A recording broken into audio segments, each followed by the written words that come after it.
రేయ్ నువ్వు ముందు ఏడవకు. ఆ అబ్బాయి వచ్చి వెళ్ళాకే డబ్బు కనిపించకుండా పోయింది. అప్పుడు ఆ అబ్బాయి ఏంటే రోహిణి మీద అరుస్తున్నావు?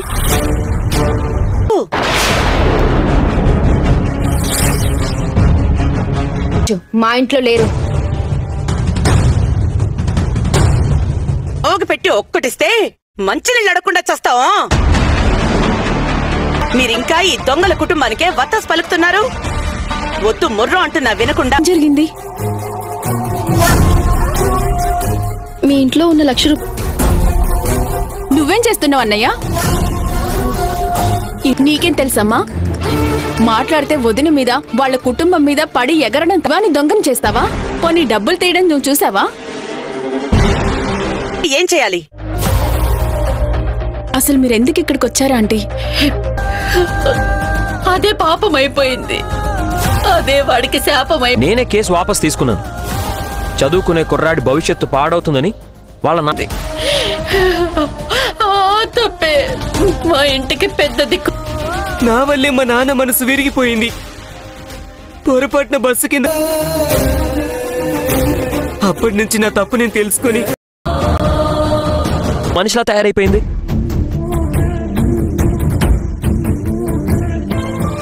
మీనా ఇవన్నీ ఎందుకు?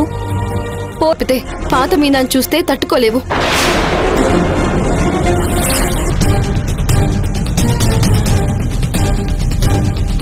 నువ్వాగు. వీళ్ళిలా ఒప్పుకునేలా లేరు గాని పోలీసులకి ఫోన్ చెయ్యి. వాళ్లే ఎవరి అంటే పోలీసుల దాకా ఎందుకమ్మా?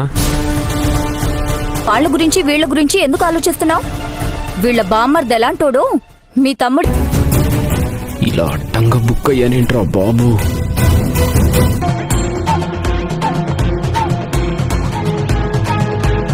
ఎందుకు మనోజ్ హనీమూన్ కి టికెట్స్ తెచ్చిస్తున్నాడు కదా? అవును సార్, హనీమూన్ టికెట్ సార్. ఇవి me up and down flight tickets. ఇంకా ఇందులో 6,000.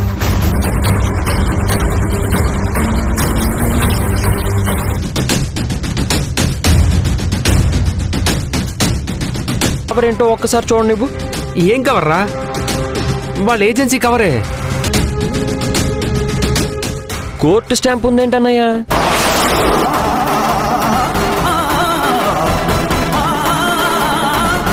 కవర్. ఇదే కవర్లో 1,00,000 రూపాయలు పెట్టి ఈ మహాతల్లి చేతికిచ్చావు.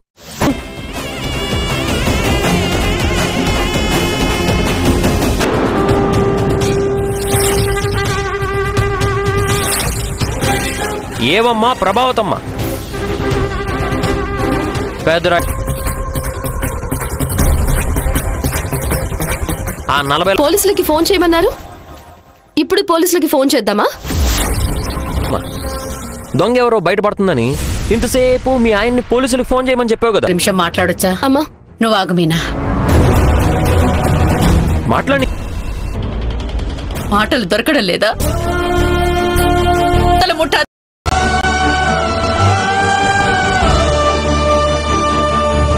చూడండి, కెళ్ళింది మీ కొడుకే. మీ ఇంట్లోనే దొంగని పెట్టుకొని మా అక్కని, మా తమ్ముడిని, మా అమ్మని, నన్ను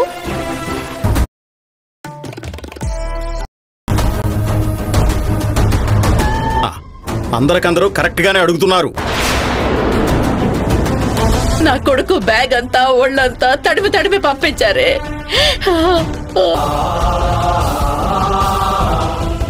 చదువుకునేవాడని ఆ చదువు నేర్పిన సంస్కారం ఇదేనా? ఆ దొంగ బుద్ధి గురించి ఒక్కరైనా ఒక మాట కూడా అనరేంటి?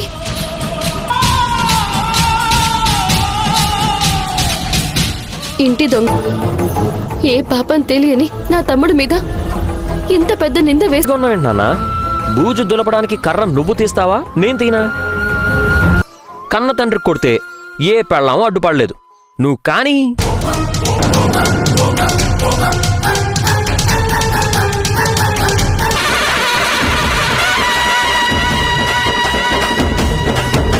$40 లక్షలు గుట్టుక్కుని మింగినోడా, సిగ్గులేదురా నీకు?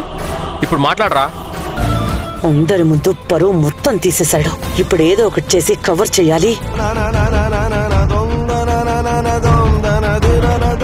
అయ్యయ్యో ఎలా గుర్తులేదు? అయ్యో దేవుడా, ఇంట్లో ఇన్ని గొడవలు చూస్తుంటే నబ్బొందా. జ్ఞాపక శక్తి మందగిచ్చినట్టుందండి. ఆ 1,00,000 రూపాయలు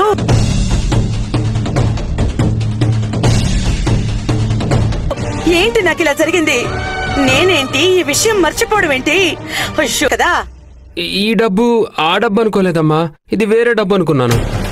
దాకా వెళ్ళాక కూడా మీ ఇద్దరికి గుర్తు రాలేదా? అమ్మా వాణ్ణేమనకమ్మా.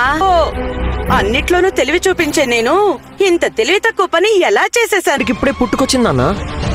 ఆవిడ బతుకున్నప్పుడు ఈవిడ సినిమాల్లోకి వచ్చుంటే అసలు ఇప్పుడే గల్లపెట్టెలో రూపాయి కాయిన్ వేసినట్టు ఆ సంగతి టక్కున బుర్రలో పడింది. ఇదేందయ్యా ఇది నేనెప్పుడు చూడలే. నువ్వు ఆగరా అంటే కదా అని ఇచ్చేసానండి. నిన్నేమనాలే? నువ్వు అసలు ఎంతసేపు మనిషిలా ఇంటికి పిలిచి ఆ కుటుంబాన్ని అవమానిస్తావా? ఏ గాలి ధూళి సోకిందో 4 దారుల మధ్య ఎవరు తిప్పి పడేసిన నిమ్మ ఉంచుకొని వాళ్ళందరికీ క్షమాపణ చెప్పాలి.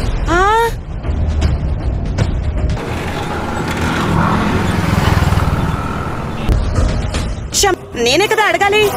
అడగకపోతే ఎలా? ఎన్నో మాటలన్నాను కదా, మన్నించ. ఏదో వాళ్ళని క్షమించినట్టు చెప్పుకో. అలాగే లేరా.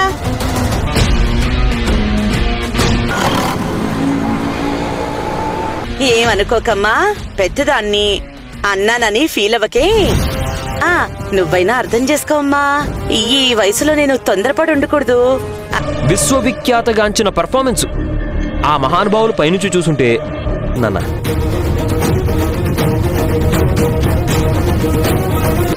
ఇదే రోహిణి వాళ్ళ తమ్ముడు అయ్యుంటే మీ అమ్మగారు దొంగతనం అంటగట్టే వాళ్ళు. మీ అమ్మ నా అత్తగారు, అచ్చెన్న గంప నా మరదలు, వీళ్ళందరూ నా వాళ్ళు.